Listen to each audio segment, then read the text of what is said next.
Kia ora koutou. Welcome. Welcome parents of our Year 8 young men, and welcome to you, our new Johnny's boys, our new Maris men, my men. To the mums and dads, caregivers, we don't enrol just boys at St John's College, we enrol families. And it's really important over the next 5 years that you remain connected with us. There can be a distancing that happens when your children go to high school and they grow and decide they don't necessarily want to have mum and dad so involved, but we really want you to be involved. It's incredibly important.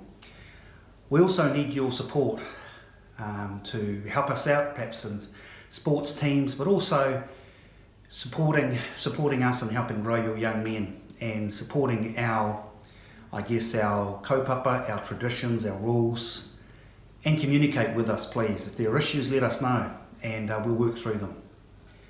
We also need your financial support. Catholic schools are not funded the same way, and our facilities are light years ahead of what it was like when I was here. If you're at our open evening, you would have seen our fantastic new gym, and next year a major upgrade of our large C block is going to happen as well, and that'll cost something. I've paid when my boys were here, the other families have paid over the years, and we now need your support in that regard. To the young Year 8 men, you will be no doubt a little nervous about starting high school. You really don't need to be, and I don't want you to be. St John's is a family-oriented place, a great place to be a part of. Please don't stress over the summer break. I really look forward to meeting you next year. Unfortunately, we couldn't have our orientation day, which was going to be, I think, on the 12th of November. So that will take place on that first day, the Wednesday the 2nd. You will be getting some information towards the end of January, stationery, what workbooks you have to have, timetables, etc. So I look forward to meeting you on that Wednesday the 2nd at the Pōwhiri, and I look forward to the next 5 years relationship. I'm excited about it. Welcome to St John's. Welcome young men. Welcome families. Thank you. Have a great Christmas. Kia ora. Dominic K, Deputy Principal, St John's College. One of my roles here is to look after our pastoral care team. While all our staff are involved in pastoral care, the main people you will interact with are form teachers, year level deans, Māori and Pacifica deans, guidance counsellors, and the attendance officer. The dean's role with the parents is a link between you, your son, your family and the school. If you have any concerns regarding a school issue, the dean is the point of contact. If the issue is regarding a specific classroom subject, then the teacher of that subject is the one to contact. The dean's role with your son is to support them in their learning, challenge them to be the best at what they are trying to do, and as we know with teenagers, they're going to make mistakes, and so the dean will correct the boys when they make those mistakes. I'd like to take a little bit of time to talk about our uniform. Here at St John's, we want our boys to be proud of our school, and one way they can show that is wearing the uniform correctly. The boys here must be nicely groomed. The light blue shirt is worn with the dark blue shorts, sandals in summer that cover the heel. Also, as part of our uniform, we have our St John's school jacket. That is the only jacket we wish to be worn in school. We also have the St John's navy blue jersey and our school socks with black leather shoes. The black leather shoes can be worn in summer, but they must be polishable. What is not acceptable is jandals, any non-uniform shoes such as sneakers, jewellery. However, religious or taonga are acceptable. Hair must not be longer than the collar, and hair must be of a natural colour. As part of becoming a Maris man, we want to teach our boys to take responsibility for their decisions. Sometimes we know they will get it wrong, and they will need to accept the consequences of their actions. What do we ask of you? We simply ask you to support the school as we support your boys. This means supporting the dean and the teachers in the process of correcting those boys and encouraging them to do the best they can. Thank you. Kia ora. My name is Jackie Smith and I'm Deputy Principal here at St John's College. My task is to talk to you a little bit about our orientation and induction program. Obviously we couldn't have our normal orientation program in November due to COVID, So instead, we're going to combine it with part of our induction program at the beginning of next year. So the purpose of induction is to welcome the boys and get them used to being here at school. So on Wednesday the 2nd of February, we're going to have our orientation day. Now this day is important so that we can place students in classes. So a big part of the day in the morning will be some testing. We'll start with a maths or a numeracy test, and then we'll have a literacy or English test.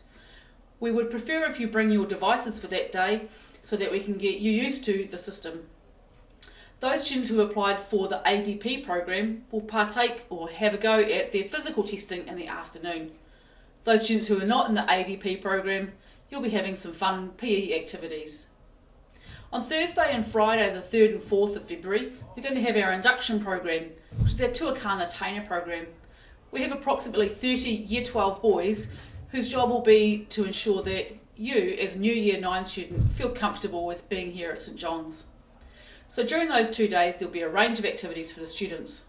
It'll allow you to get used to the school, find out more about it, and of course, have a bit of fun. For the families, we've got our barbecue on the Thursday, 3rd of February from 5:30 to 8:30, and please, we'd love it if you could all attend. You get to meet some of the other teachers and staff, our student leaders, as well as the Tuakana. At St John's College, we're based on 5 pillars. They rotate, we focus on each one of those over 5 years. Simplicity, family spirit, presence, love of work, and 2022 will see us focusing in the way of Mary, where we show sympathy for others and make sure we include everyone. PB4L is a process where we look at positive behaviour for learning. If we're not in the right frame of mind, we can't learn. So it's a framework for us as a school to build a culture where positive behaviour and learning is a way of life. What's it look like here at St John's? Well, remember, Marist is who we are first and foremost. It's the special character of our school, it's our Catholic faith, and the pillars we live by daily. It's a way for us to put our Marist values into action. At St John's College, we have MORE Marist. MORE is an acronym for motivated, organised, respectful, and excellence. As part of this, we have rewards and affirmations. Students who consistently behave well and learn well will be acknowledged. And more importantly, students who have positive habits and attitudes will make sure or lead to them being successful with their results. Teachers will also have more positive relationships with students because they can focus more on learning and not behaviour. 2022 is going to see a new program, Marist Man. It's going to bring together everything that we feel is important in developing a Marist Man. Look out for the launch of this in the new year. Kia ora everybody, my name is Dominic Tester and I'm the Deputy Principal who's responsible for teaching and learning and curriculum. So what I'm going to be talking around is very much around BYOD and how that's going to impact your son when he joins us at the college. But I thought what we'd do to start with is just try and seek this in a bit of a context, a bit of a broader picture in terms of where we're at with education, and that's talking around firstly the future of work. A lot of research that's coming out at the moment suggests that the world of work for our children at the moment is actually going to be looking very, very different in 20 or 30 years' times. Long gone are the careers that will be spanning multiple years for students, lots more shorter term contract based work, perhaps a lot more type of remote working using technology, for example, working collaboratively, lots more pressure, I think, in terms of people to develop some of those softer skills in terms of problem solving, collaboration, team working, and so on. So these are real considerations that our educational system needs to start looking at in a bit more detail to ensure that we're really upskilling our students now for them to be able to access the workplace of the future. So that really leads quite nicely on, I think, to our vision here at the college in terms of what learning looks like now and what it needs to look like for our learners moving forward, particularly as we're in the business of preparing young men for life. So the use of digital tools to support learning and the broader work is really, really important. We know that technology is pretty much increasing at an exponential rate. We've only got to look at the last short while with COVID and the impact that that's had on people's working practices, and how much more predominant technologies perhaps have been playing in people's roles, facilitating them to work remotely and so on. So our young men must be prepared for those lives and careers that require higher levels of digital literacy. Certainly as a college, we recognise the importance of engaging and encouraging students to develop those skills of digital mastery, becoming connected, confident and creative learners. But please remember that we are still a traditional school. We value our teachers. We value the passion that they bring to the classroom. We value the relationships that they develop with our students here. So they are still very much at the fore. But what we do recognise is that technology can provide lots of additional opportunities to our students to enhance the learning outcomes for them. So really, when we're looking at the role of technology and how that's going to augment and supplement learning here at St John's College, I guess there are two real kind of use cases that I want to put to you in terms of how devices can get used in school. The first of which I generally call informal use, and this is looking at laptops and Chromebooks being very much an extension of their school stationery. Students coming into class, and if they make the choice to be writing their notes on a computer rather than actually using a pen and paper, then that should be an acceptable choice, and it should be something that we need to understand and support the students with in terms of their work. So there'll be students that will be using the device that they bring into school an awful lot. It'll be their go-to for note-taking. Lots of tools in terms of supporting students, particularly maybe some of those with special educational needs, in terms of developing their writing, their typing. Some students certainly work more efficiently, taking their notes on their devices and everything else. So that's very much the informal use. The other side of technology is the formal use. And of course, this is teaching staff going through and actually planning for the use of technology within their curriculum. And that's really looking at creating new learning opportunities to see where technology can help explore perhaps some areas in more depth and detail, give students access to a much wider range of resources. But it shouldn't be seen as a replacement of conventional teaching. That's something that we want to make really clear to you. That devices really will only be used as part of a planned learning activity in the classroom, whereas teachers, we can really see the additional value that the use of that technology can actually bring. We don't want to be looking at BYOD as bringing your own distraction to class rather than actually a device that's going to have a really positive impact on learning. So that's really, really important for us. To sit this then in the context of the types of things that might actually happen, there'll be some faculties and some subject areas that already have been looking at using digital textbooks as a replacement of the paper-based textbooks that we have. They often have lots of activities within them. Students maybe can add their own notes to them on their devices.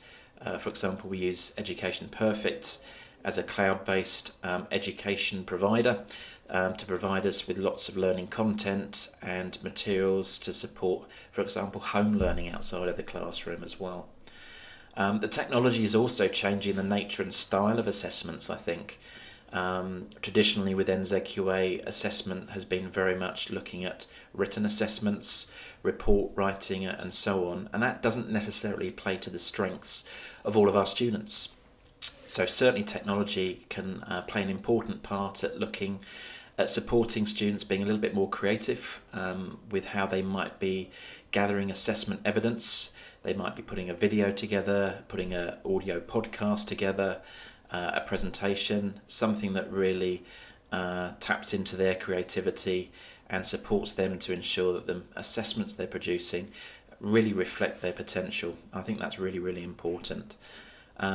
And the other thing is the flipped classroom, looking at perhaps staging lots of learning activities through a learning management system, and I'll talk about that in a moment, so that students can actually undertake some really deep learning outside of the classroom. So they bring that knowledge and understanding back into the classroom, and that's when they have the discussions around it and have some really good detailed discussions to unpick what they've learnt to really secure and mesh together that understanding for them. So what does it look like in terms of students joining the college and how we support their use of technology? Because I think that's really important to understand as well. So on arrival, all of our students get a network account. That means that they can log on to the school computers, but it also means that they can log on to our Wi-Fi here at the college as well.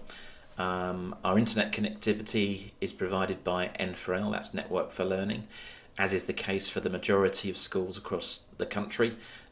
This means that we have an exceptionally high quality internet backbone coming into school, very high level of internet filtering and also auditing, and I'll talk a little bit how that works in a moment, because that really works hand in hand with our managed wireless solution here at the college. I guess an analogy to use here would be very much looking at what you might experience if you were visiting a hotel and logging on to their internet. They give you some credentials to use during your stay. Well, our students are here for a 5-year stay on the whole, and they will use their network credentials to actually authenticate onto our managed wireless. That means that they can use their own devices, but what it does mean is that we have a full audit control over what they're actually doing online. I think that's very important for us to ensure that we want to know about students that are hitting our web filtering, for example, what they're actually doing online, looking at usage stats and that type of thing, just to ensure that we're maintaining that really safe and secure learning environment for our students when they're working online here at the college. As part of the services that they get with their network account, obviously we have hosted email, so that's basically Google Mail, so Gmail, and that integrates nicely with their mobile devices as well as any kind of laptops or Chromebooks that they have.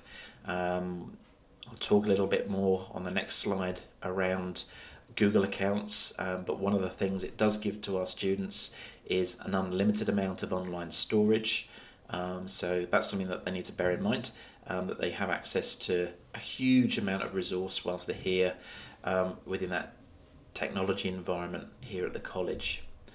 And of course, it's important to make sure that our students are kept safe and monitored with all that online activity. But also, I think there's a bigger picture here, and that's about preparing young men for the world of work. They need to understand the notion of an IT acceptable use policy, what that entails, and that's something that they'll be asked to sign for when they join the college. It's really important that they actually start taking responsibility for their own actions, to understand what is reasonable and what is not when they're working with technology in a learning environment. So that's really, really important. So I did mention around some of the tools that they'll be accessing through their devices. I guess there are 3 mainstays really here at the college that we have. The first of which is that we are a Google school. That means that we have G Suite for Education. This provides students with a whole raft of collaborative tools, giving them access to really fast, easy collaboration, which I think makes Google Apps unique. The tools offer real-time editing, powerful sharing controls, and seamless compatibility with other products. So it's a really great platform for teamwork in the 21st century. There aren't any ads in Google Apps for Education, and Google doesn't use any of the student data in Apps for Education services for any advertising purposes either. So, of course, this is usable on any device, whether they are accessing through a laptop, tablet, iPads, MacBooks, desktop PCs, Chromebooks. Google Apps will work, and obviously it's anytime, any access, anywhere. You can also get offline Gmail and Docs, means that you don't always need to have internet access. We're very mindful though here at the college about providing students with experiences that reflect what they're more likely perhaps to see out in industry, which means that we've also got the complementary tools of looking at the Microsoft suite of software applications within Office 365. So that includes PowerPoint, Excel, Word, OneNote. OneNote is fantastic for anyone that's got a touchscreen enabled device in terms of taking notes. So Microsoft Office 365 is provided to every student free of charge here at the college. That's through our Microsoft Office user license with the Ministry of Education. So even though that we do use Google Suite at school, they can download Office 365 onto their devices. So there is a cloud-based version of Excel, PowerPoint and Word that Chromebook users can actually use, but they can also download to install onto laptops, desktop PCs, the full-blown software versions of those particular products, and they can install that onto up to 5 compatible devices whilst they're here at the college. So this is really important because it gains them valuable skills in the Microsoft Productivity Suite, and these are the tools that they're likely to see out in the world of work. And again, that Office subscription lasts for as long as your child is here at the college, and there'll be information around how you access these on the college website as well. The last thing is a really exciting development for us at the college, and that's It's Learning, and that's our learning management system. So that's very much the gateway for us to deploy learning tasks, assessments and host resources for students to engage with. It takes some of the best elements of social networking and working collaboratively into a learning environment that the teacher has full control over. As parents, you get a really good window into the learning that will be taking place for our students, being able to look at what work's coming up, whether students are meeting deadlines or not, and also that transparency around perhaps some of the teacher comments and feedbacks that they're giving the students around that assessment and tasks that are being set through the technology as well. So that's really, really important. We've also then got the notion of BYOD in school. So I do want to talk a little bit around this because as a device agnostic school, I think it's really important for us to give choice and freedom back to our students over what device they choose to use during their learning here at the college. Chromebooks and laptops are certainly appropriate learning devices at the college. Tablets not so much, although there are a couple of hybrids such as the Microsoft Surface type products that can be fantastic for learning, but obviously those do come at a price. The trouble with being not prescriptive on what devices students can bring means that as a parent you're actually spoilt for choice over suitable devices that are available. So what I do want to go through is really what's out there, what's available, whether what you've got at the moment will actually be good enough, because the chances are it will be. So let's start with Chromebooks first of all. So Chromebooks, many of the students may have been familiar with working with Chromebooks in a Google environment during Year 7 and Year 8, and these are absolutely fine for students in Year 9 and Year 10, though it is worth noting that many students will actually grow out of a Chromebook for Year 11 to 13. When I say grow out of it, it will still be a working device, but some of the curriculum subjects that students may be wanting to access might have specific software considerations, applications that they might need to use. So art, photography, for example, will be using Photoshop. Well, there are online alternatives to Photoshop, but they haven't necessarily got, if you like, the industrial strength solutions out there to support that. The same can be said with some of those technology subjects with things like AutoCAD and everything else. So just be mindful that really good devices for Year 9 and Year 10. So if they've already got a Chromebook, you don't need to actually probably buy anything new. If you haven't got any device at all yet, you might consider a laptop, and I'll explain why in a minute. But a couple of things around Chromebooks. They're built on Chrome OS, they're obviously an internet-enabled device. That means that they don't have a huge amount of storage on the actual device itself. They do put quite a reliance on you having that internet connection to access the cloud-based apps that are supported through the device.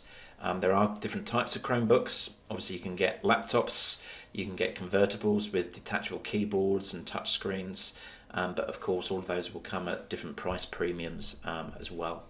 Do have various screen sizes. I would suggest that certainly something around the 12-inch of size screen for school use is probably the minimum if students are looking at using it for a prolonged amount of time, and they're priced between $400 to $700. Just quickly talking about device use, I know one of the questions we often get from parents is around, well, just how often are they going to be using these devices? As we've said, at the end of the day, many students will choose to use them in an informal way, so they could actually see quite a lot of use during the day, but there's also that formal provision as well. So in terms of battery life, we do say that devices really should be able to accommodate, a typical 5-hour teaching day, which newer devices certainly can do, because they're certainly a lot more efficient with their power. But generally, I'd be expecting students to perhaps be asked by the teacher maybe once a day at some point to be getting out the device for some purpose as a formal activity on top of how they're going to be using those devices informally. Onboard memory will allocate out how many apps you can install locally on those devices as well. We've then got laptops. Really, when we're talking about laptops, we are talking about Windows 10, 11 type devices. There may be some students have got MacBooks. They're absolutely fine. Obviously, you can actually download Office 365 onto a MacBook as well. Obviously, in terms of more device support, in terms of what teachers are familiar with in the classroom, we're very much a Windows environment rather than Mac OS. So just be mindful of that in terms of teachers perhaps not having the same degree of familiarity of the software on MacBooks, and may not be in a position to give quite as much technical support if your son needs it during a lesson. Not that our staff are there really to support with a lot of the technical stuff. They're there very much to support and deliver their taught curriculum.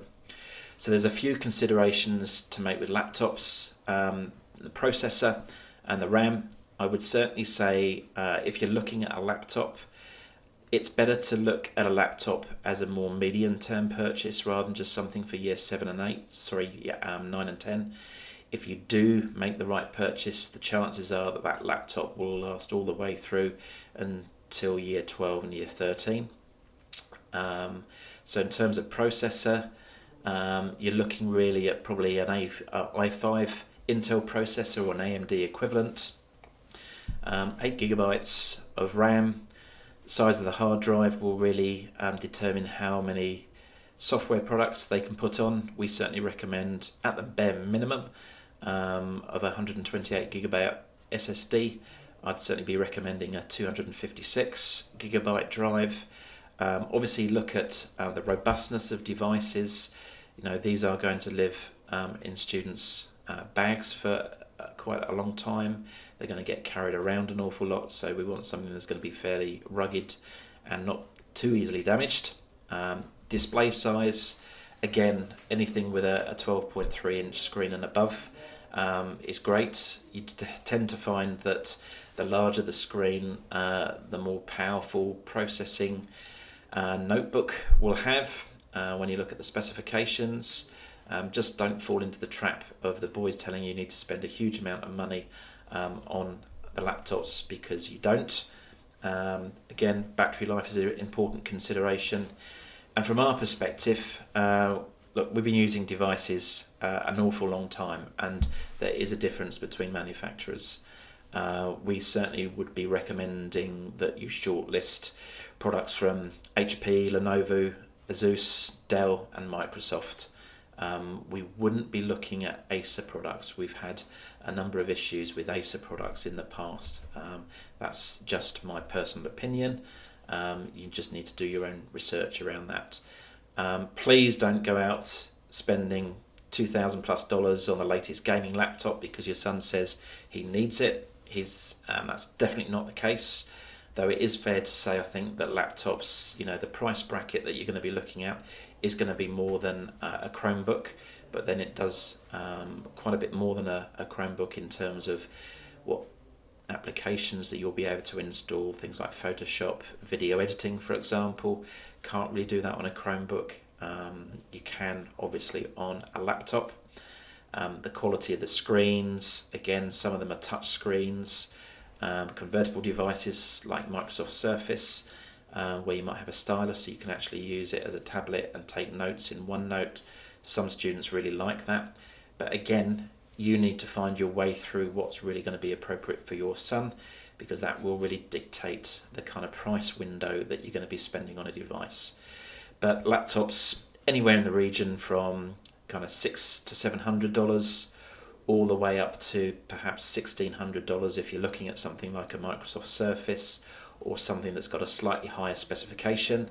But the only reason that you might be looking at that is because you want them to be able to use it outside of school for other things, or they might have particular interests in video editing or other things that they actually want to do with that particular device. So just be mindful of that. There are a few other considerations. And these are certainly things to talk with your son over the next short while before they start the college. It's definitely worth getting a protective case and carrying a protective bag. I actually use kind of a laptop designed rucksack, so I can put all my other school stuff in it, but it's got a padded section for my laptop, and that's brilliant for use in and around the school. Make sure students read the device guidelines so they know exactly what they can and what you can't do, and that they get the device set up with a strong username and password. Please make sure that it's security marked. Tell them that they should never lift them by the hinges on the screen, because that's how things easily get broken. And again, how they manage their devices and take responsibility for their own property during the day here at the college is really important, particularly around not leaving laptops in unsupervised areas during the school day. We do have a number of lockers that are available for hire during the year, and that's certainly something that students might want to consider doing if they don't want to keep a laptop with them or a device with them all the time. Need to make it quite clear, obviously, around insurance. The school takes no responsibility for any personal effects. This includes obviously BYOD devices, so please make sure that you've checked your own insurance cover for any devices that your son might be coming into school. Majority of devices would be covered by your existing home contents policy, so just check with your insurance provider that that is the case. Often there's an excess, so just be mindful about that if you do need to make a claim.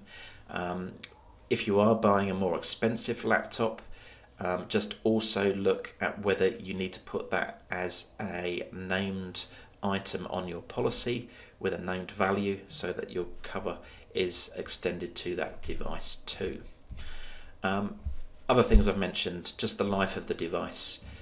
Do look at the total cost of ownership over time. If you haven't yet got a device for your son to bring to school, then perhaps sway more towards a laptop than a Chromebook. If they've already got a Chromebook though, you don't need to go and spend any money now. That Chromebook will be fine for year 9 and year 10. So if you're looking at getting a device, looking at spending perhaps a little more in the short term will certainly be a better investment in the medium term. But of course that is all around the budget that you've got to spend. A good laptop should last 5 years if it's looked after. It might be a bit slower running the latest applications in 5 years' time, but in terms of being able to still deliver the core things that we need it to do in school, it would be absolutely fine. So if you haven't got a Chromebook already, consider getting a Windows laptop, because it will have a greater lifespan for your son. It's important, obviously, that they're going to be using these devices not just for school, but their own private use as well. So make sure that they understand around saving and backing things up. We're not responsible for backing up of students' data that's kept on their own laptops. Of course, a lot of the work they'll be doing in school will be using cloud-based services such as Google Docs, so there's no issue with that data having to be backed up. So they might have a USB hard drive, SD card, or they might use their Google account, for example, to back up personal data off their own device. And again, whilst they're enrolled at the college, students have access to a Google Drive that has an unlimited amount of storage. So that's a great opportunity for them to be dropping things that they want to keep safe. Again, we've already mentioned around strong usernames and passwords being put on the devices by the students. They are really responsible for the security of their devices. Think about how you can get them tagged so it's obvious that it is theirs, and certainly make sure that you are recording the make, model number and serial number. You may well need that for your insurance anyway, so really important that you go through and record those somewhere. So I hope you found that useful. This pretty much concludes the video for the introduction to life at St John's College, and we look forward to welcoming your son as he joins us on his learning journey here in Year 9 at the start of the next academic year. So all the very best from us. We hope that you have a very good Christmas, New Year and summer holiday, and we'll look forward to seeing our new Year 9 students at the start of February.